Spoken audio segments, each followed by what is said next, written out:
Yes, guys, it's Monday. It's a happy Monday. Andoni Iraola has delivered his first press conference as Liverpool manager. I don't know about you guys, man, but I'm excited. I really can't wait to actually just watch Liverpool play under this new coach. We know a lot about his ideas, his philosophy by now, but his press conference really stood out to me. And, there was quite a few points that he made that I was excited about, and it was just refreshing. He said the right things. Of course, he was going to say the right things. But I've got complete faith that he's going to deliver on what he said. But before I kind of go into it, I just want to say a massive thank you to everyone that's engaging with my channel. I'm on the road to 200 subscribers, so if you guys can get me to 200 before the end of the week, man, that'd be appreciated. Like I said to you guys before, I'm putting a lot more work in on the channel. I'm also working with Born and Red. We started a new show last night, so please go over to their channel and check that out as well. So I'm definitely going to be on that every Sunday. Um, but yeah, man, let's get into these quotes from Andoni Iraola. I do have them open on another tab, so please bear with me. So the first one that really stood out to me was him wanting to connect with the fans. This is so important. If you are a Liverpool manager, you have to connect to the fans. You have to connect to the city. It's everything.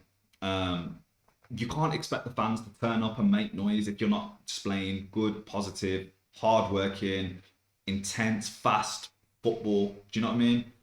We severely missed that last year, and the ground suffered as a result of that. Anfield, it needs good football. It's some of the best nights that we've ever had at Anfield, some of the best nights we've ever experienced as fans in the stadium, or if you're watching it at home on the TV. There's something special about the way we're playing on those days. It's not going to be electric every week. We're not deluded. There's going to be games where it's a little stale. Especially some of these early kickoffs, like Anfield can't be 10 out of 10 perfect every week, and neither can the team. But the team have to do everything they can to get the best out of the crowd, and vice versa. And Iraola, he really, really emphasized this. That him and the team have a job to kind of get the fans on side, to get the fans making noise. And that's really exciting. And I really believe him when he says that, when he's kind of talking about the identity that he wants on the team. It's so, so important. And, he spoke about his experience on the other side, obviously being Bournemouth manager and coming to Anfield and conceding a last minute goal to Federico Chiesa.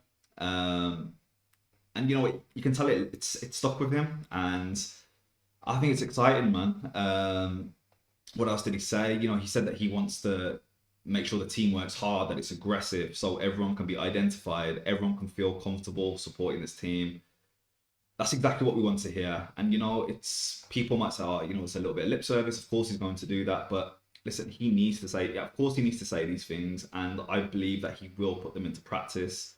The other thing that he identified, it was actually about living in the city. He doesn't want to just be at the training ground, go to the stadium, and then go home. Like, he wants to immerse himself in the city. We know the previous manager didn't do that as much. And again, that's so important. You're going to be, manager of this great, prestigious football club, but it's also an amazing city. The people are amazing, and these sorts of things give you credit in the bank. You can't understand what you're. I don't think sometimes you can understand what you're managing unless you experience the city of Liverpool. Even as a Liverpool fan that's not from Liverpool, you have to go to the city to just to experience what the club is all about. Of course, it's expanded that it's a worldwide club. It's one of the four biggest in the world. But it's when you immerse yourself in the city that you see and get a feel for what this club's all about, what the local people are all about. And I think that was amazing that he said that this is what he wants to do, and he wants to go around Liverpool and take pictures, and it's nice to hear. It's a little bit cheesy that we get excited over these things, but I think we've seen managers in the past. I think Mourinho at United, he lived in his hotel, and it's not a good way to start. If you want to be a long-term manager at this club, he spoke about Iraola spoke about his 2-year contract situation, and from what he said, it seems like he wants to make sure that he's hitting his goals. It's not I want to rest on my laurels that I'm here for 4 years and I can kind of take my time. It's like, nah, I want to make sure that I'm achieving what I'm doing. It was implied that it kind of keeps a bit of pressure on him to make sure that he's stepping up to the plate. So I really, really liked it. And there was another thing I did want to touch on. I don't know if I got it on my phone. Obviously, he spoke about signings. I'll get to that in a minute. But this kind of links with that, where he says he wants to make use of the whole squad. It's not about 14 to 15 players, which obviously we saw for the last 2 seasons. Each coach has its own philosophy, and that's fine. It's whatever. And I don't really want to talk about the old coach too much, and I want to reflect on this. But I think this is so important. You have to make use of your whole squad. If you're not making use of your whole squad, it just means that you've got players there that aren't good enough. And I think, if you want to be a club that's competing on 4 fronts, you've got to make use of every individual that you have in that first team squad. Even if you're including these youth players, you got to find a way to include the right ones, but also, you got to gamble on some of them. You got to give them a chance. And I'm not saying that these guys need to be starting week in, week out, or, in the big games, but there will be a time when you got to call upon them, and you have to give belief. You have to give these players belief that they can come in and do a job, but even if it's for 10 minutes, it goes a long way. And we know from his time at Bournemouth that he plays intense football. And one of the first things I said when he got appointed was he is going to need a squad, because if your legs are done after an hour, he doesn't care. He just wants the next player ready to go. It needs to be almost like a plug and play kind of situation where, okay, if you're out, if you're done for the game, okay, let's get you off. Let's get the next person in that knows the role, knows what to do. And it's not going to feel like a drop off. And I think this is great. And I think this is a massive, massive plus for any of these young players, like your Trey Niones, your Will Wright, Kieran Morrison, of course, Rio will get minutes regardless, but these players that maybe not sure where they stand on, in terms of their place within the squad, and some of them might get loaned out, and that's fine. But there will be opportunities for some of these kids, man, to stake a claim, in the team, whatever their role is, and it might be a 15-minute cameos. You're starting League Cup games. It's important. It's a team game. Of course, you're going to have your strongest 11. You're going to have your strongest, 12, 13 players. But everyone else has a role to do, whether it's in training, whether it's substitute appearances, whether it is allowing these other players to rest. So I'm really, really excited. And he did touch on signings. He acknowledged that we do need more players. He said the club are working very hard behind the scenes, which I think is, comforting to a lot of us fans that, have been a bit, not stressed, but a little bit worried for the last 3 to 4 weeks. Especially since the Diamande deal, since the Diamande deal fell through. Fans have been a little pessimistic, let's say. Me, myself, as well, here and there, I've been a little bit pessimistic because things don't seem to be moving.